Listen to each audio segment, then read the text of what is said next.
Good morning. You're on Messy in the Middle with Jeanie. I am Jeanie, and today I am,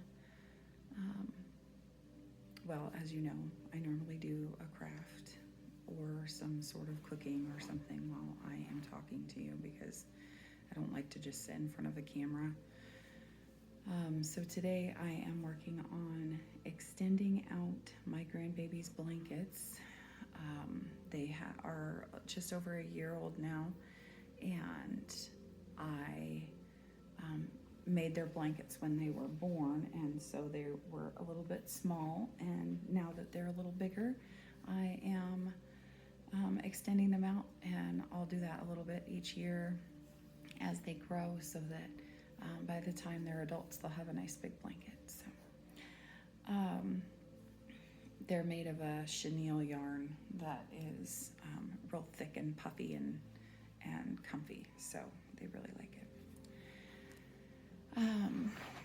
So today I was going to talk to you about being a mom and having 6 kids and how that happened and all of that. I've touched on that a little bit in my other videos, and I'm going to adjust this a little bit. I've touched on that in my other videos a little bit, but not that we don't know how babies happen, but just kind of the history of how I ended up with 4 biological children and 2 acquired children through my life, and how I started out not thinking I wanted to be a mom at all, and finding out that being a mom was the best thing that I could have ever done. I really loved being a mom and all of the stuff that went with it. And so I guess the beginning is that I was in a relationship with a gentleman that I knew when I lived in a different city, and I ended up getting pregnant with him, and that brought me to a place where I had to make a decision. And so many people are faced with the decision of, am I in a place where I'm ready to raise a child, and all of the things that go with that. There's so much that you have to think about when you find yourself pregnant unexpectedly. And I decided, I had already known that my opinion was that I didn't think that I could ever abort a baby, and I also didn't feel like I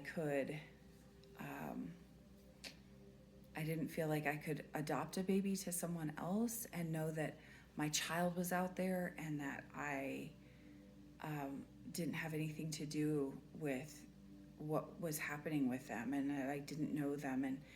And I've learned since then that there are open adoptions and things like that. And so I guess there are other ways of approaching that. But for me, in the moment, everybody has to make their choices. And for me, in the moment, my choice was that I was going to be a mom. And my pregnancy was actually pretty easy. I was not one of those moms that was really sick all the time. And I was able to, I got huge. I definitely did not understand about eating well and making sure that you're keeping your weight down and all of that. I didn't understand how important that was until much later. And so I definitely ballooned up and gained quite a bit of weight. And I ended up delivering. My labor started on a Monday night, and I ended up delivering on a Wednesday morning. And She was what they call sunny side up. So she was face up instead of face down. And they ended up having to take her out cesarian. So it wasn't an emergency, but it definitely was like she wasn't coming out. So they had to take her. And I know that a lot of moms fight with or grapple with the idea that if you deliver cesarean, you somehow miss out on those first moments with your baby, and it makes it hard to bond and all of those things. But I will tell you that I don't feel like I had trouble bonding with my children, regardless of the fact that they were cesarean. And I've known plenty of other moms who have had cesarean babies who really have no problem bonding with their children or having a good relationship with their children. So I would encourage you, if that's something that you're concerned about or that's something that you're thinking about, please know that hope is not lost because you end up maybe having to have a cesarean rather than a vaginal birth. So you definitely still have the potential to really bond with your child and to really connect with them. All 4 of my babies were cesarean, so, and I'll tell you a little bit about how that happened for both of them. The gentleman that I had conceived my first daughter with was no longer in the picture by the time that she was born, and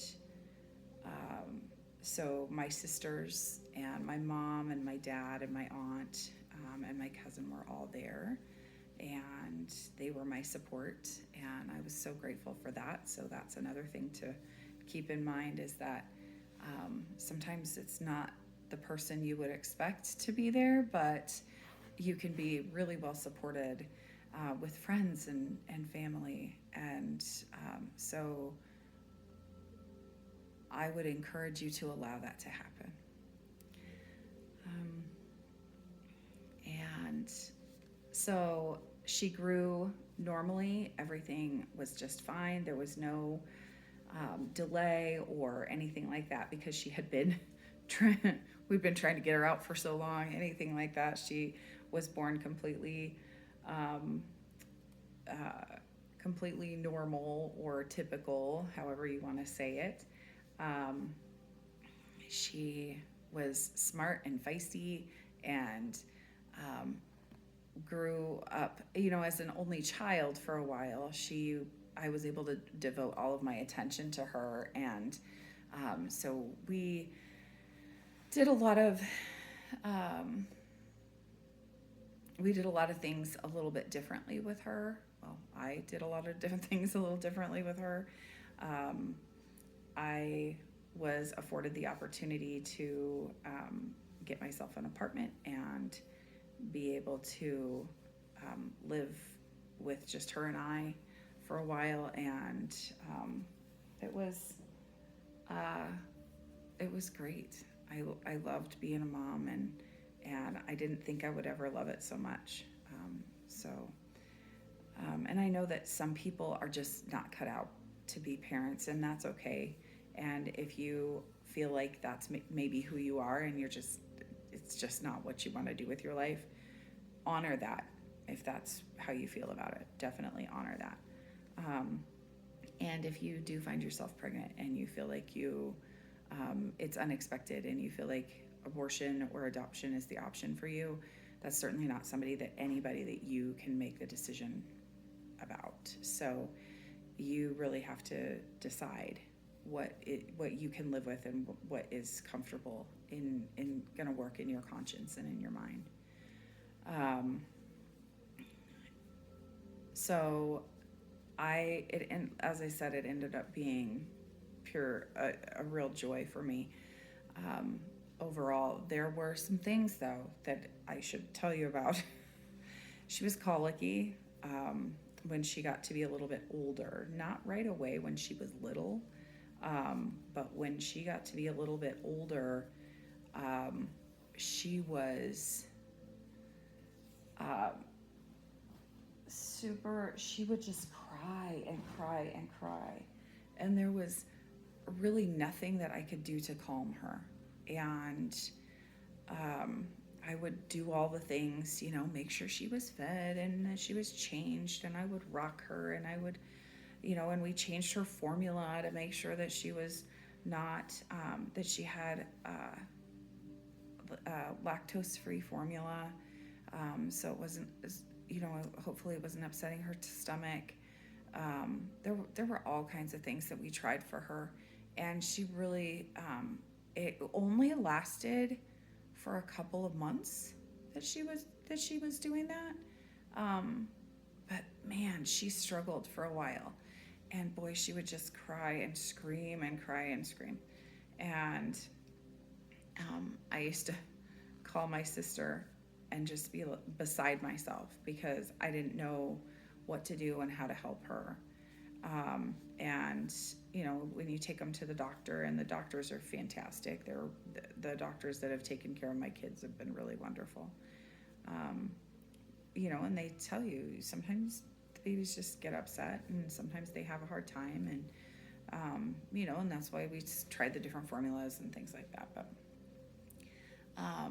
point being, she eventually grew out of that, and she grew to be this cute little blonde sassy thing, and she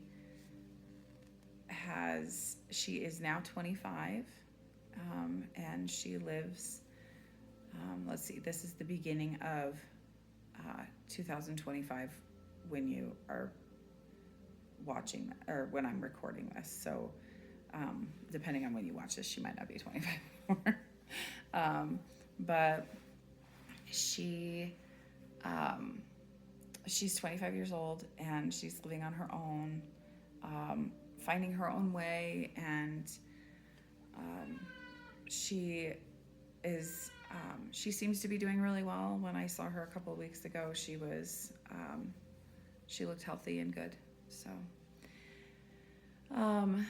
and she was an artistic soul, so she was constantly drawing and painting. She can sing like a bird.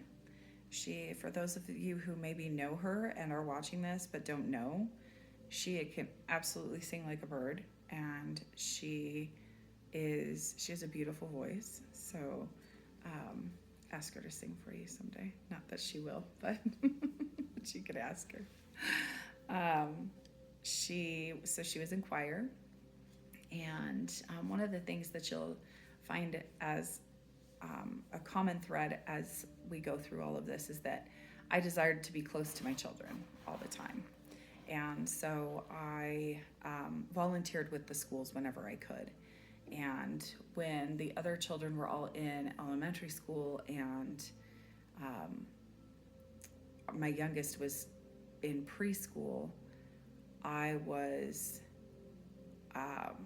volunteered at the school a lot so that I could be around them, and I could see who their friends were and what their teachers were teaching them. And when they come home from school and you say, "What did you learn today?" "Nothing."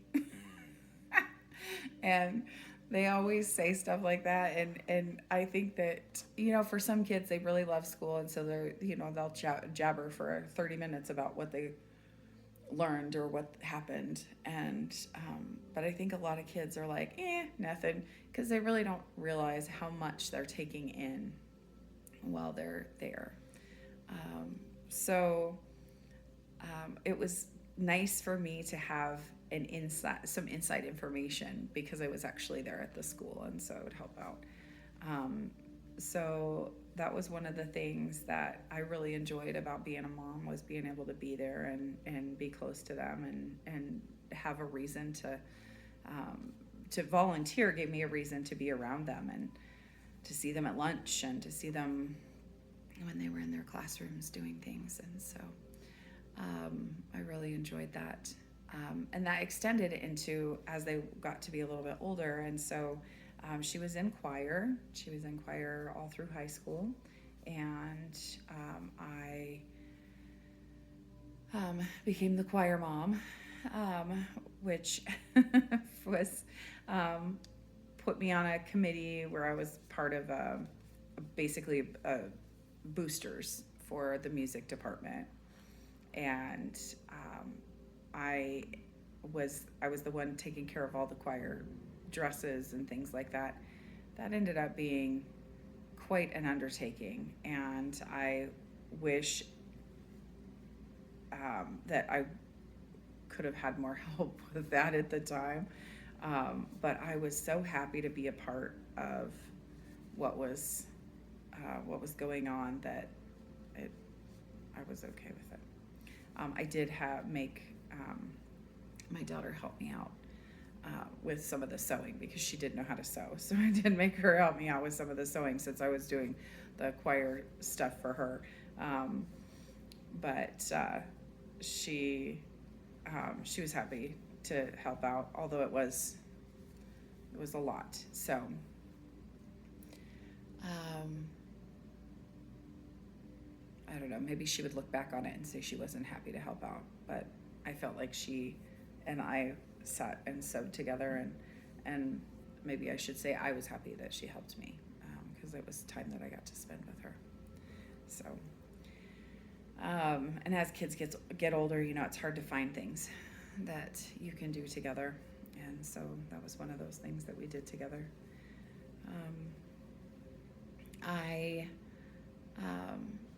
You know, not everybody does things in the same way, and where she's at right now is maybe not what I would have chosen for her.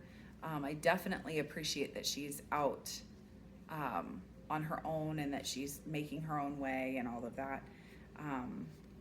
You know, some of the choices that she's made and some of the path that she's on is maybe not what I would have chosen for her, but I do feel like she is figuring it out. She's figuring it out as she goes, and there have been some times when she didn't look as good or didn't look as healthy, and she looks really good and healthy right now. So I'm happy for her, and I hope that she, if she sees this, she hears me say that I'm happy for her, and in that I want all of my kids to feel like they are where they want to be and they're doing the things they want to do.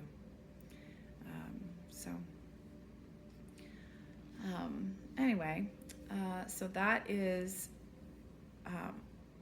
my video about my oldest. As I go through and talk, my oldest girl, let me rephrase, my oldest biological, which is also my oldest girl, because one of my acquired children is actually older, so he is my oldest, and we'll talk about him as when we get to the place where the others have been born and grown to the point when the acquired children were added into my life. So we'll kind of do it on a timeline.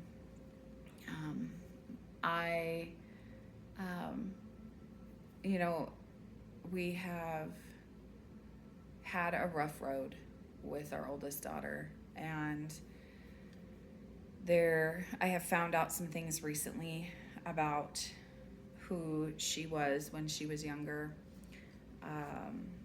that I did not know and that were kept from me by my other children.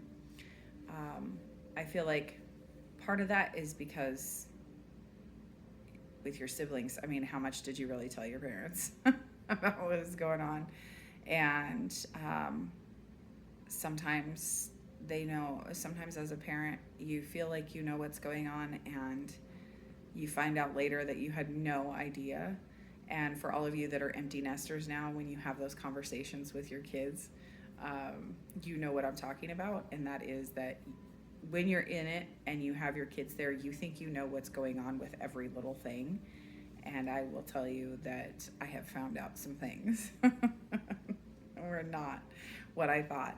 And some are funny and some are really sad, and some have put me in a place where finding them out has put me in a place where I feel very, very much like I was a failure as a parent. So I'm working through all of that. But I feel like my kids are grown. They are out on their own. They are doing what they need to do to survive and live a life that they want to live. And I can't, as a parent, I can't ask for any more than that. So, though there are some things that I have found out through the last couple of years about the way she was and the things that she did, I involving the other kids and that sort of thing, I feel like I said, it made me feel like a major failure at first to find those things out. But I'm glad that they told me. It helps me to understand them a little bit better, all of them a little bit better. As they get older and they make the decisions they make, it will help me to understand where those things are coming from and why their perspective is what it is. So I will say that when you are in a situation where you're thinking that you know everything that's going on, do not be disillusioned into believing that you are 100% aware. I think that for many reasons, children don't always, especially when they have siblings, don't always tell you what is exactly happening. And when you find that out later, it's something that is hard to deal with as a parent. Again, some of the things are funny and ridiculous and things that, like, okay, well, you're still alive, so I guess there's no reason to be upset about it now. But some of the things are really sad and frustrating that nobody felt like they needed to tell me what was going on, or were afraid to tell me what was going on for whatever the reason was. Again, as I said in my introduction video, there are some things that I won't divulge the details of because I don't think it's fair for me to say what is going on without having the other person here to tell their part of the story. But there were some things that were going on that were pretty traumatic, and I wish that I had known. So anyway, they're all alive and well and doing what they do, and so that's all I can ask for. I hope you have a really great day, and this is Jeanie with Messy in the Middle. And if you have questions, definitely put a comment or a question. I will try to get to it as soon as possible.